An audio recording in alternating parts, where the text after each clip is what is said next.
Hello friends, we are here to be better hard support players, and this video marks the last major topic for the most part that we need to cover in order to finish up developing a early game plan. Hard supports, our impact is largely in the first 10 minutes where there's so many things we need to do, right? We're talking about pulling, laning properly. Now we're about to talk about bounty runes and outposts, ganking, like so many things that we're trying to fit in there, but that some are very timing specific. And the ones we're covering today are just that, where bounty runes and outposts, you have to plan around them. And then in the time, so let's section off 4 to 5 minutes for the bounty runes and 9 to 10 minutes for the outposts. And now in the remainder of that time, that is where we try to, okay, can I get a pull in here, a stack here? Can I gank here? These are really big objectives, and because they're time sensitive, you have to focus on them. And you have to fit other things around them. So that is what we'll be talking about today. Let's just get into it. First off, I want to say that bounty runes spawn every 5 minutes. I think many of you know that. Start at 0, 5, 10, 15, whatever. They are a flexible objective timing. So I know I just talked about having to fit things around them, but because they spawn at 5 minutes and they don't despawn, they just sit there. They could sit there as long as 5 minutes until the next ones actually spawn. So you don't have to be there exactly at the 5 minute mark. It's great too. I would recommend getting into that habit, but sometimes you can take more time if you want to. So say you kill the enemy offlane in the 4 support, and so you know that they aren't going to be able to get to the rune in time. Well, you can take the time to stack a camp at the 5 minute mark and then go pick up the runes because you know you have that time. And the thing is, I know many of you, even myself, I forget. I'll admit it. I'll say it. It's hard. There's a lot going on. It's a lot to do. Sometimes I forget the rune timings. When that happens, let's say I remember 30 seconds later and I go, oh shoot, the runes, I gotta go get them. And I run over, and then the off lane, they see me and they go, ah shoot, we forgot the runes, chase him. But I'm a little faster, or maybe I have enough of a head start even though they're faster, and I can pick up the rune in time. All I really needed was to get there before the enemy. So if I get there exactly at the 5 minute mark, that's fine. And they don't get there till later, okay. If we're both there on time but I win the click war, it's like, okay, I got it. If I get there at 6 minutes, but the enemy team also forgot about it, I'm there first. That's all that really matters for the most part in terms of bounty runes. And so for many of you, try to remember they spawn at 5 minutes. And in fact, as soon as the time is getting to about 4 minutes, I would let your team know. I would say, hey, 1 minute and the bounty runes spawn. Try to be ready for that. And there are stuff to be ready. Like, imagine if you got into a fight right now and died. And your TP is on cooldown. You respawn. You don't have time to run over. And your TP, like, it's not up. Or maybe your TP is up, but you die a little too late. And so by the time you teleport, like, you're just there too late. The reason you want to start thinking about it at the 4 minute mark is so that you can take that into account. You can decide, oh, I need to play a little safe. If I die right now, I would not make it back in time to contest bounty runes. And the reverse is true too, where if it's getting close, you could say, hey, maybe we can look for a kill that will make it easier to secure the bounty runes. There's a lot of planning in preparation for the bounty runes and the outposts. We're going to talk more about the outposts after we finish the bounty rune discussion, because I think bounty runes have been in the game for a while now. Many of you are familiar with it. I don't think I need to spend too much time on it. Well, actually, we'll go more into it in the math section today. We have a bit of math and Excel sheet we'll bring up. It's nothing too fancy. So we'll go more into that, and then we'll do a couple tips and tricks for capping or making sure you secure the bounty runes and some tricks around them to do if you're being chased. But for now, let's switch to the outpost. The outpost is a much more strict timing than the bounty rune, where you have to have them captured before the 10 minute mark. After is useless. It is useless. Not 100% because now you have vision and teleport, like a teleport location. But in terms of experience, in terms of the reason why we want the outpost at the 10-minute mark, it is the experience, and that experience is given out at the 10-minute mark. If you cap it late, it ain't nothing. You're not getting it late. You have to be on time for this. It is not like the bounty rune. You can't decide, I'll do this first and then go to the outposts. Like, no. You got to cap it, and it's got to be before the 10-minute mark. Let's get into some intricacies about the outpost. First off, it is channeling based on your auto attack, which is really weird. It's a very unique mechanic, by which I mean it's spaghetti code from Valve, no offense, but honestly, it's probably what it is. I personally don't really mind because I think all these like weird, funny interactions do make the game really complex. And so I kind of like it, even though I know it probably is a result of just like wacky coding. But anyways, what I mean by that is that you have to, like, this isn't usually a concern. That's why I think many of you may not know this. You have to be able to right click to cap this outpost. So if you get disarmed, you cannot actually begin channeling to capture the outpost. So if you're like Dark Willow and you use Shadow Realm, you can't. That one's kind of weird. Like, technically she can auto attack, but I don't know. I missed it once because I thought I don't want people to hit me. I'll Shadow Realm and then cap it. You can't.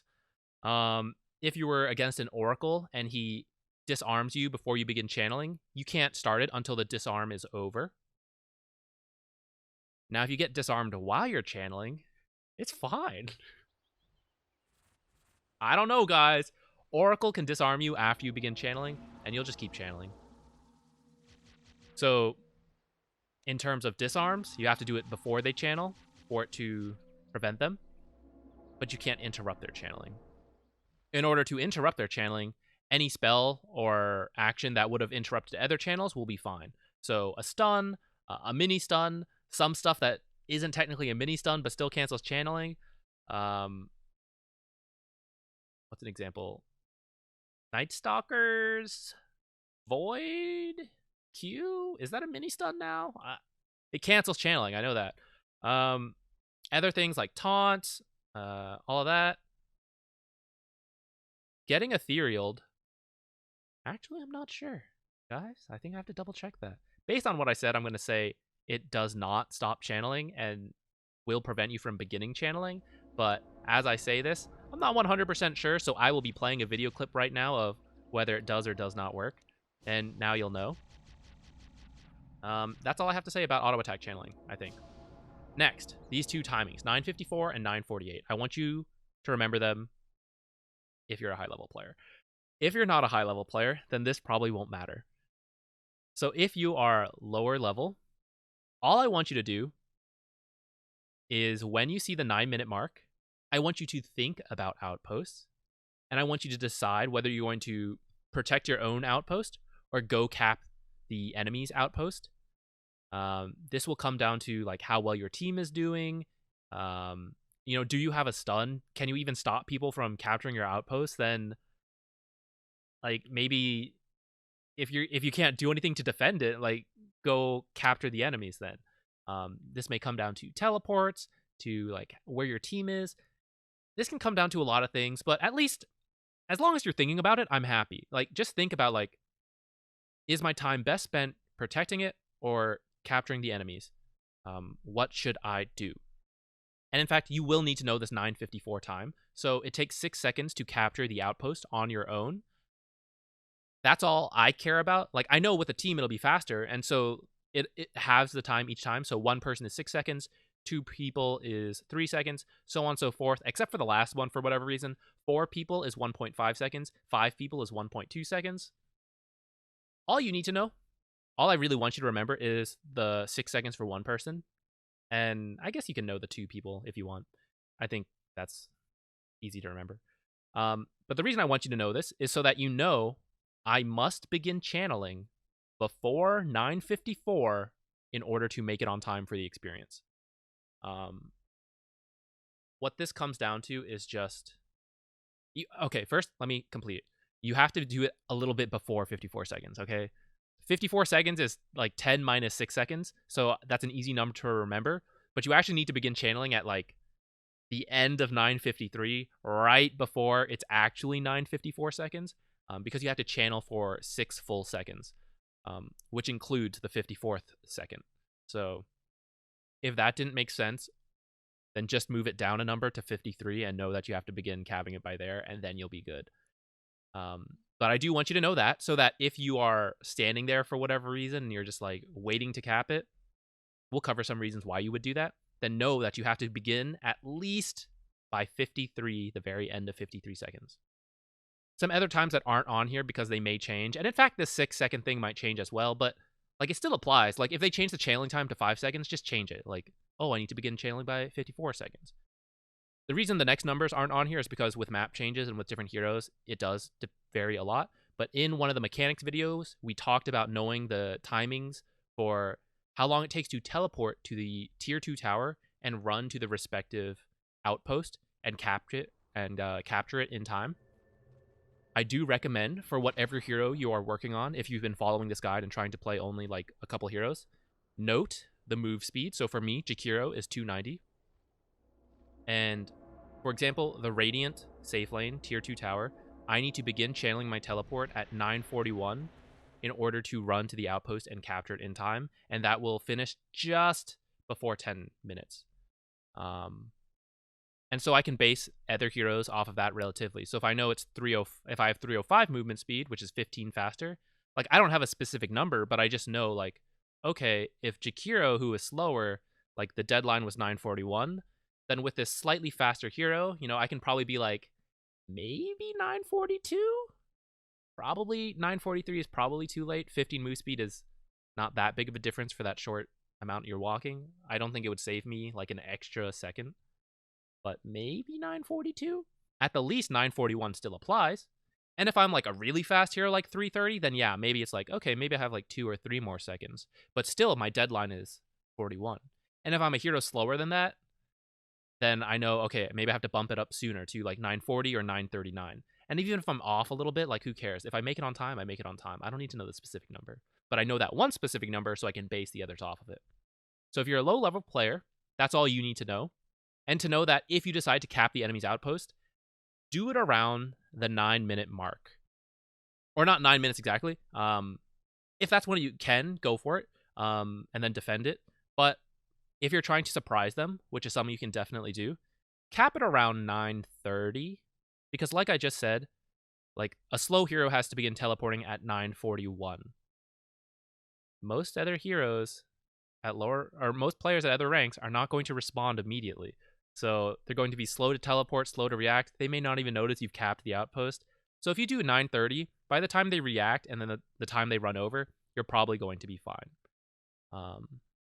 But if you're higher level and that other people are properly prioritizing objectives, specifically this outpost, then the next time I want you to know is 9:48. Take a guess. What does this mean? What is 9:48? We're going to move on to this. I'm not an animator, guys. So this is the best. Some paint pictures we're going to have to work with. I think it'll make sense. What 9:48 is, let's say you have 2 supports who are fighting over an outpost and neither of them have a way to cancel channeling. Let's say it's your outpost currently.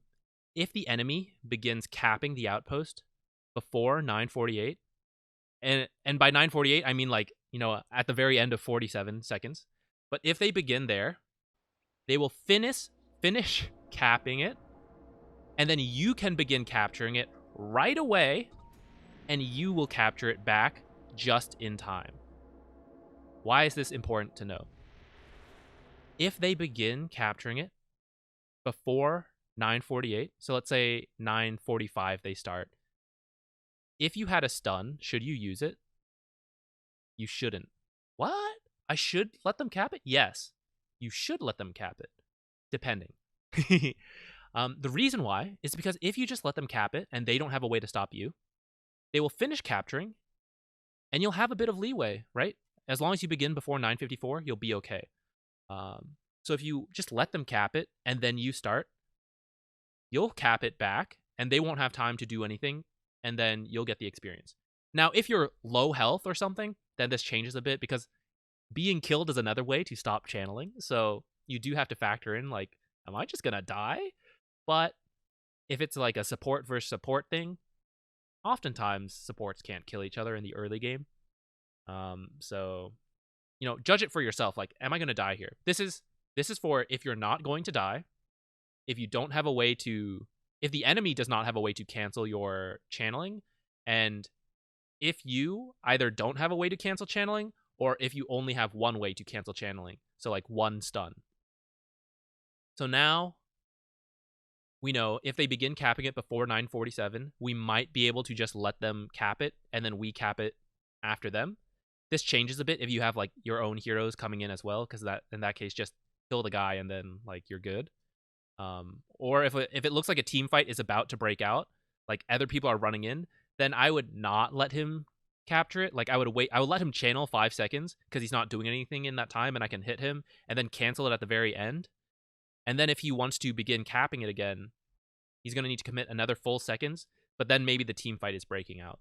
The reason I would hesitate to let him capture it in that case is that as the team fight breaks out, I may not be able to capture it in time. Like I may need to cast spells, or maybe they have ways to cancel like my spells. So in that case, I would be a little scared. But if they begin capturing it in this time frame between 9:48 and 9:54, the result is going to be that they will capture it, and you will not have time to begin to capture it back before the 10-minute mark. This is why I want you to know these times. This window in between 9:48 and 9:54, you cannot let someone capture it. You just won't make it in time. So for example, they start at 9:49, which is in between our window, so we cannot let them. We should still wait. Don't use your stun yet. If you, let's say they started at 9:49 and you stunned them right away. You cancel their channeling, but your stun only lasts 1 second. They become unstunned, and it's only like 9:50 at this point. And so they just start channeling again. And now you don't have a stun, and you can't stop them, and you can't kill them in time. They're going to capture it. It's going to finish capturing after 9:54, which I hope you have committed to memory at this point, as the latest you could have begun channeling to cap it, so you will not get experience for this. So what should you do? If they begin capturing in this window, you have to hold your stun until after 9:54, or like right up at that point, and then stun them or cancel their channeling. If you have a stun, you can do it a little bit sooner because the stun duration, like, you just have to make sure that by the time they can start channeling again, it is after 9:54. So if you have a stun that's like 3 seconds, then yeah, just cancel their channeling at like 9:52, and then by the time they're up, it's too late. But if you have a mini stun that doesn't actually cancel, it just stops them. Or I'm sorry, if you have a mini stun that doesn't stun them, it just like cancels their channeling. You have to hold it, because if you use it too early, they're just going to start channeling again, and they're going to get it. You have to wait. I hope that is clear. I think it's like a little awkward to explain. I think some of you will understand, and others are like, I don't know, because I'm not sure how to explain it much better than that, though. And again, it's only relevant at the higher levels when people are contesting Outposts. Like if no one's there, you don't even need to worry about when I time my stun, right? But like in my games, it is regularly contested. Like at 10 minutes, you usually have like 1 or 2 heroes at the Outpost.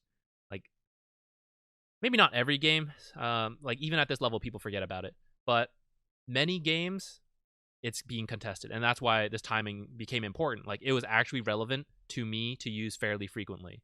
Whereas if you're at a lower level and people aren't really contesting it, then it's like, I'll just cap it at 9 minutes because none of them are going to come get it in the next minute. If that works for you, that works for you. What's really important is that to plan around this and contest it. If by, well, like I already said, when it becomes 9 minutes, I want you to be thinking about it. Let's go into some math. The math this time is not that fancy. I just want to present it in another way, because I think like the XP from the 10-minute Outpost is 150 per each hero, and 150 just doesn't sound like a lot. I'll be honest. I know it doesn't sound like a lot. And like say bounty runes, it also just doesn't feel like that much, you know? 5-minute bounty is worth 50 for each. And so even when you consider team gold, like I can tell you, you get 2 bounties at 5 minutes, that's 500 gold for your team. That sounds great, but it still doesn't sound like that much. But it is. And so I want to try to paint that a bit for you guys. So don't worry, again, this is not that nice. It's not as good as some of the other ones we did. But what I really want you to understand is that I made a comparison to melee creeps and range creeps, which is a little awkward because as time goes on, like you'll get more melee creeps and then you'll add on another range creep to each wave. So it was difficult to make a wave by wave comparison. And because like different lanes, like you're splitting XP, all that. So right now it's just an individual comparison. So for example, if you collect the 5-minute bounty runes, let's say you only collect one, you get 50 gold. For yourself, these are rounded. So really you would need 1.5 creeps for yourself to get the same amount of gold, which is not, it doesn't seem like a lot.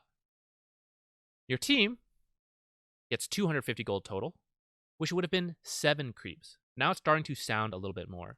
Now usually it's like a 2-and-2 split for bounty runes, so let's throw that in there. And so know that your team would have needed to get 14 melee creeps to get a similar amount of gold as 2 bounty runes. 14 doesn't sound too much. Not too bad, right? That's kind of true. But let me paint a picture for you. What if all of your team was in one lane? How long would it take to get 14 creeps? Well, because of the way the creeps spawn, it's going to take about 1 minute and 30 seconds. I want you to think about the time it takes.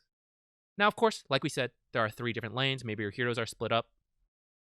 But then it's 30 seconds, for example, for everyone to, a creep wave to reach each lane, for your team to farm it. 30 seconds. 2 bounty runes is worth an extra 30 seconds of gold for my team. I think it's not common to consider time when thinking about like the value of stuff, but I don't know if I introduced that before, but if I hadn't, then let me introduce it now. Think about the time requirement for your team to get this kind of gold. Where, let's say only you went for the bounty runes, okay? Your lane is doing well, and so everyone else continued to farm and do whatever they were doing, and you went to go pick up these 2 bounty runes. That is so value, isn't it? Your carry is still farming, and then it's like, hey, dude, I just gave you like 3 extra creeps worth of gold. You don't know it, but I just did it. You can thank me later. Pretty good. When you consider that the enemy team is also going to get 2 bounty runes, you're really keeping even. Like, it's still good, and honestly, it'll benefit one team more than the other. Like, if both teams are getting 2 bounty runes, the team that needs gold more is benefiting from that trade, but let's ignore that case for now. Let's just pretend both teams want the same amount of gold. And so when you both get 2 runes, both teams are going up by a net worth of 500, so it's a 0 gold difference. If you actually get 3 bounty runes and they only get 1, technically, from your perspective, you had 500 gold for your team before, and now you're at 750, so it's like a 250 gold difference. But now the enemy team only got 250 gold, so there's actually a 500 gold difference between your team getting 750 and the enemy team only getting 250. So I also want to paint that idea where it's not just one bounty rune does not just represent the gold for your team. It kind of also represents this potential gold that the enemy team could have had. So it's like, it's kind of worth double, if that makes sense. It may not make sense, and so we'll just move on from that. It's pretty rare for your team to get 4 bounty runes. And one of the reasons the bounty runes is more lenient is because there are 4 in the game. It's pretty difficult to get all 4, especially when we're just considering our own play. And that's a big thing. That's a big difference between these, the bounty runes and the outposts, is that I cannot control my teammates, and neither can you guys. Maybe unless you're partied and your friends.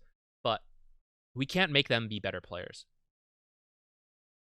So we try to focus on what we can do, and it is unrealistic for a hard support to consider getting all 4 bounty runes. We can only really consider getting 2 and hoping our team will also get 2. Some games we will not be able to get R2 because, the enemy offlane is too strong and they're pressuring us and, It was just not feasible. And that's okay. That happens.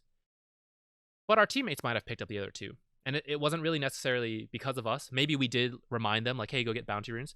That is something we can contribute to remind our team. But outside of that, you have to depend on your team to help get, like, this objective of 4 bounty runes.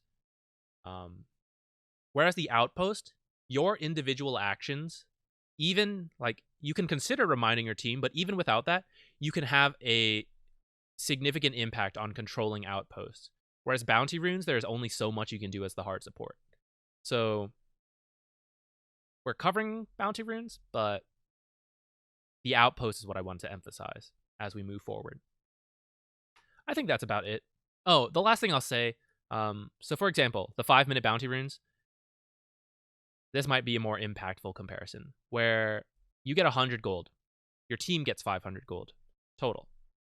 If you were to compare that to farming neutrals, the hard camp is worth about 100 gold.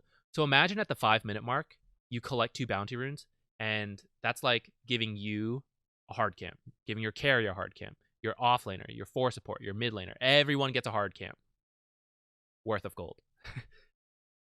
If that is a better comparison for some of you guys, then that's why I mentioned it, so that it could be a better comparison.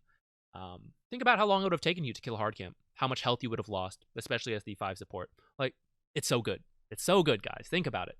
Try to get these as much as possible. And sometimes you can't, and it's not too big of a deal. Losing a couple runes here and there, like, whatever. Let's talk about Outposts now. 10 minutes.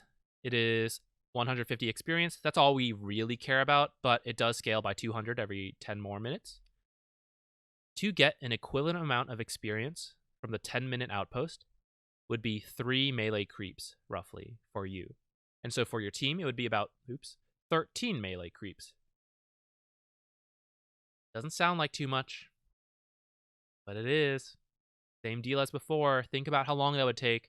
Like 30 seconds for everyone to get there, which I know still doesn't sound like a lot. Like, well, what's the point of 30 seconds? Have you ever lost a fight where you were really close to 6 and they just got away? Have you ever lost a fight where the enemy carry survives by 10 health?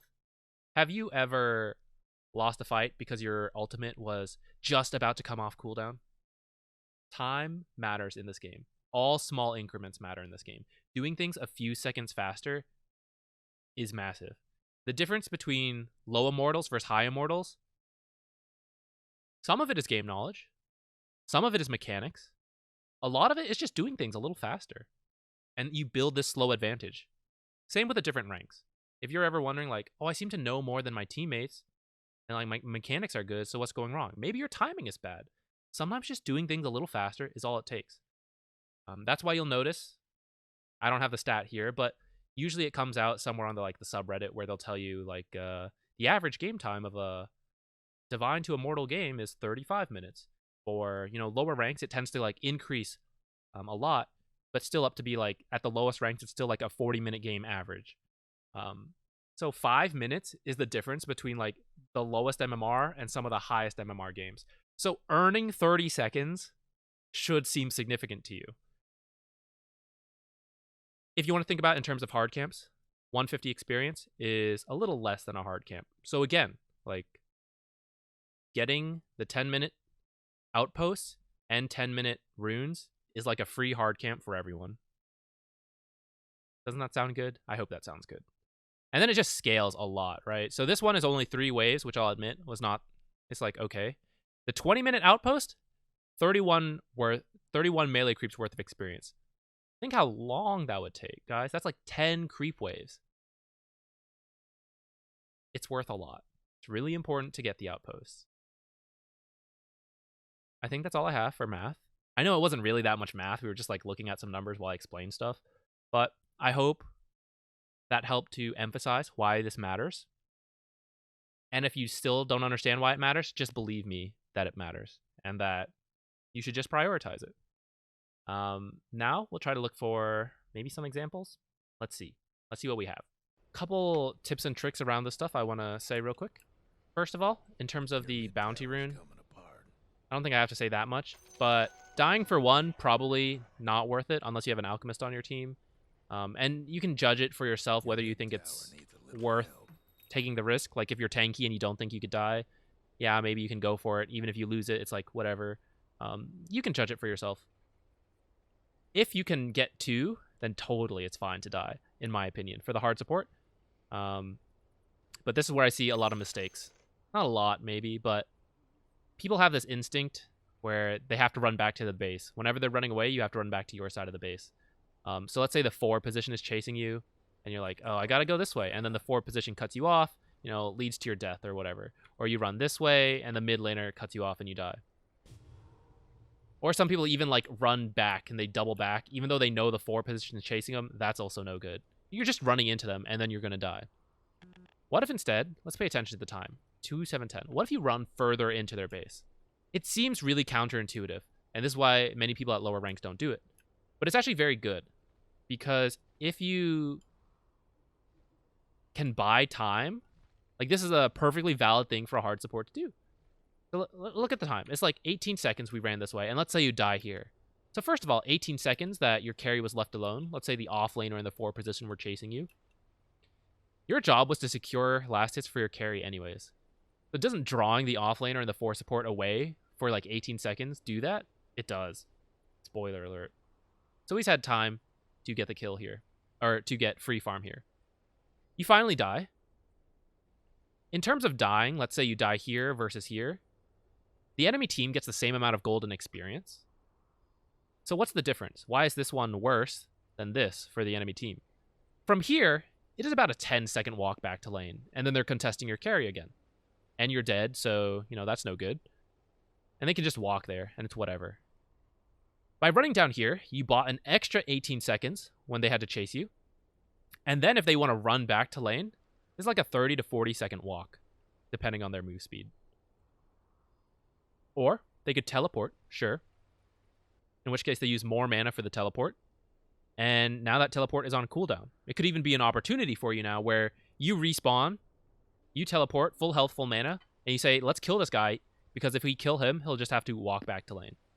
Sometimes you can't kill them, but then it's still whatever. Like, he used to teleport, he can't rotate to another lane. He had to use some mana to teleport. Like, it's fine. Running down here just buys your team more time, and you didn't have much to do as a hard support anyways. Buying time by having them chase you is great. You might even disrupt and pull waves around that will ultimately push the waves for your team. That is good too. Another trick, say you're grabbing this and you're not sure if the mid laner grabbed theirs, you can scan it. Especially at low levels when people aren't using scan, it's fine. And if someone's chasing you and they're a bit away, you can drop a ward to give yourself vision. And because, like, this is not a bad place to ward anyways.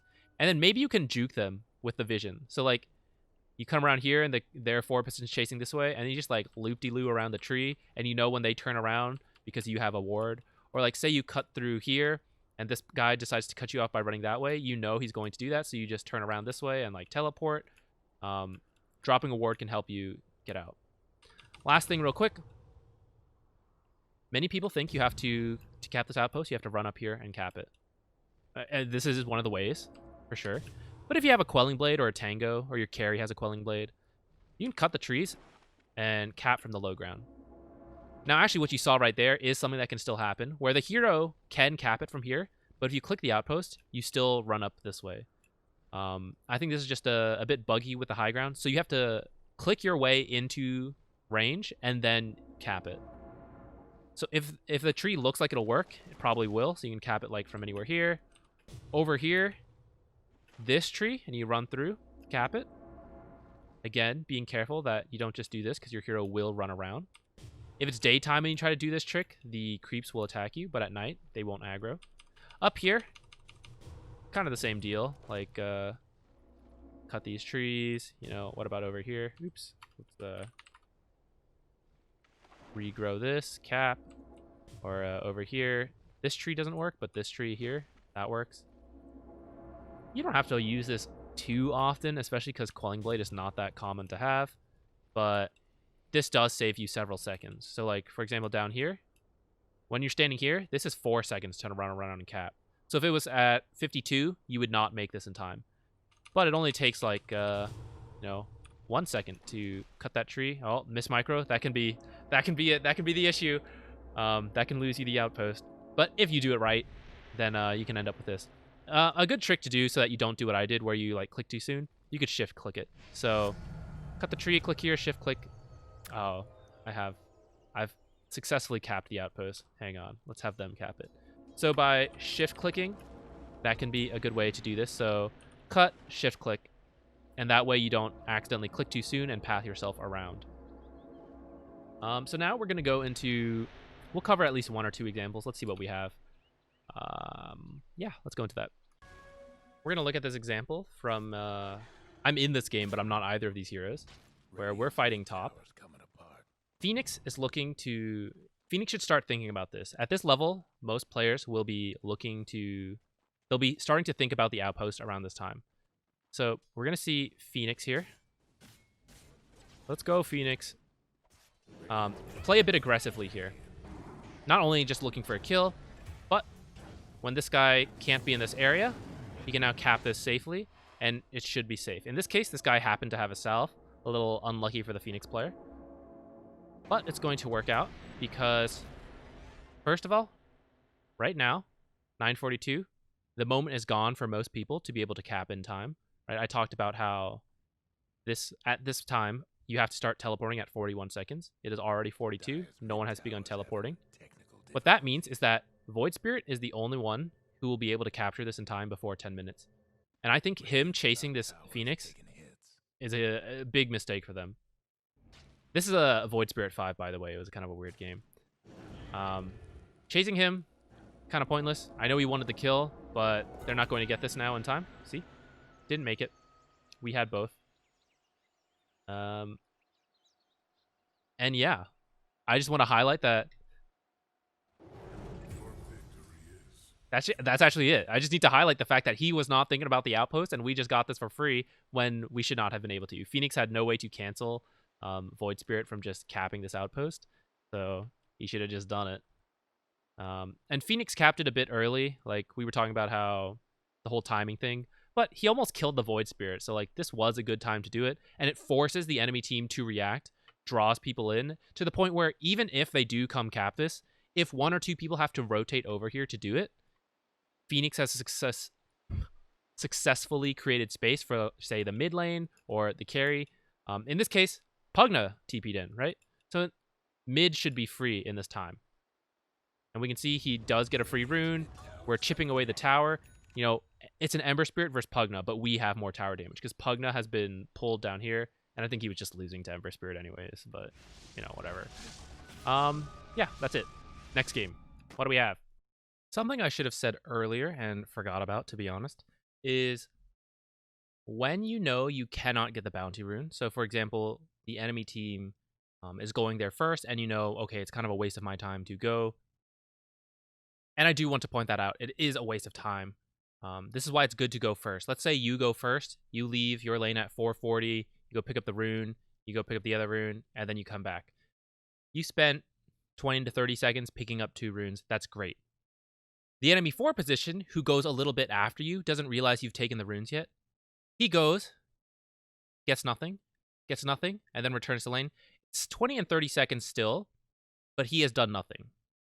Whereas your time spent got something, his time spent did nothing because he didn't know you already took it.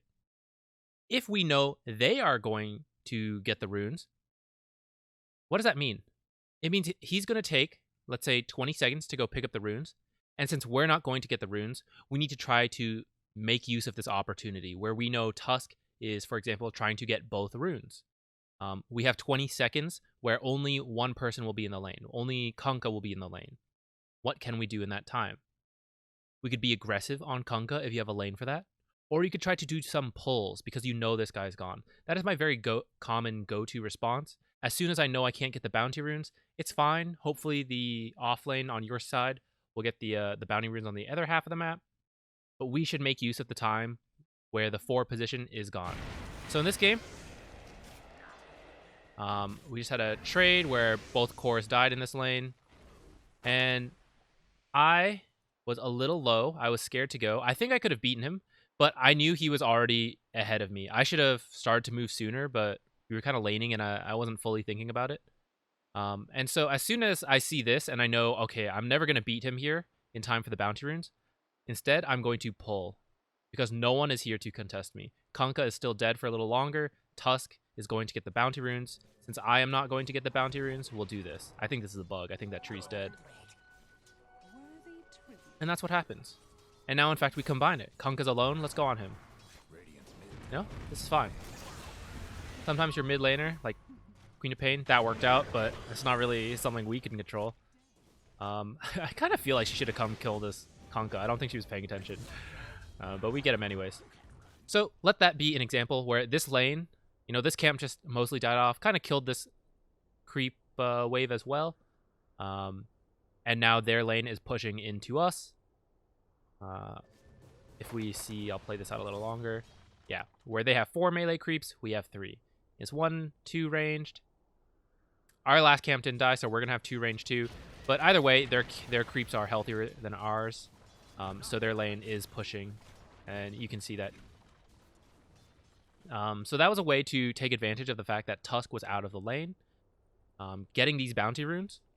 And we lost the, what did we say, 500 gold from, well, actually, I think Queen of Pain got this one. I wasn't fully paying attention. But, you know, if she hadn't gone there and Tusk gets both of these runes, we lost that 500 gold, yeah. But you know what? We got a kill. I was able to deny some creeps to this hard camp. If we hadn't gone on Kunkka, I would have been able to actually farm it myself. So we would have denied a full wave. I would have gotten some farm. The Kunkka kill. Usually you don't get both. Usually you don't get to pull and get a kill. That was very convenient this game. Usually it's like one or the other. But doing one or the other usually then sets up the lane to be favorable. So like in this case, this was probably best case scenario. I got a pull, I got a kill, and the lane is now pushing to us. This is probably worth more than the 500 bounty rune gold. Which was, coincidentally, it worked out, right? Where if I had been faster than Tusk and I had gone to get this, I would have been okay with that as well. There's no guarantee this kind of stuff happens. And usually it doesn't work out so well where, like, it was better than the bounty rune. Usually you're only going to, say, get to pull, or maybe you go on the guy and you don't even kill him, but you get down, like, half his health. Or maybe you're able to, you know, do a small pull and a hard pull in a way that restores equilibrium. Usually you get one of these 3 things, not all of them. And so usually getting 2 bounty runes is worth more, but, you know, don't give it to them for free. If they're going to get the bounty runes, then try to get something for yourself while this is a 2v1 opportunity. Keep that in mind. For the same reason, that's why when you go to get the bounty runes, right, you have to tell your carry, please be careful. I am not in lane, you know, like, don't go out, please, just be safe. Do say it. If you have a mic, I highly recommend saying, like, I'm going to go get the runes, please be careful. If they still die, there's nothing you can do about that, really. Hopefully they'll be cool and they'll be like, oh, my bad, you warned me, you know, I died. Unfortunately, that doesn't happen very often, but still, that's the best you can do as a support player because getting the runes is the right option. Same with Outposts, where when you go to get those, at that point, the carry should be expected to be left alone a bit. Actually, we'll talk more about getting Outposts in the game plan video. Because sometimes you do make a huge team movement to get an Outpost, even at the 10-minute mark. You come over here, maybe you guys smoke and get a kill, and then with that advantage, you take the Outpost. The reason we were talking about it before, though, is because sometimes it can just be you, where your side lanes are all matched up, doing things, mid lanes matched up, so you don't necessarily need to make a team movement for just you to sneak in here and capture this. That's why I highlighted it as something that you can do alone to really add to the game in these first 10 minutes. And sometimes it will be a group movement, but it can be directed by you. You can say, hey guys, let's all go smoke up. It's 8 minutes. Let's go smoke, get a kill, and then we'll cap it at 9 minutes, and we'll just keep playing in this area for that next minute. And if they try to get it, we'll kill them again. I think that's it for this video. We covered a couple examples. I think maybe we still need to talk more about the Outpost, planning around that. I think that'll be in the game plan video, like I said. I think just covering the general tips and stuff about it, probably good enough for this one. And then we did end up covering some examples anyways. So yeah, thank you for watching. Next time will be I'm not sure. I'm still deciding. But we're going to start talking about post 10 minutes and start to make those overarching decisions. But after this video, I hope you are aware of everything possible you could do in the first 10 minutes.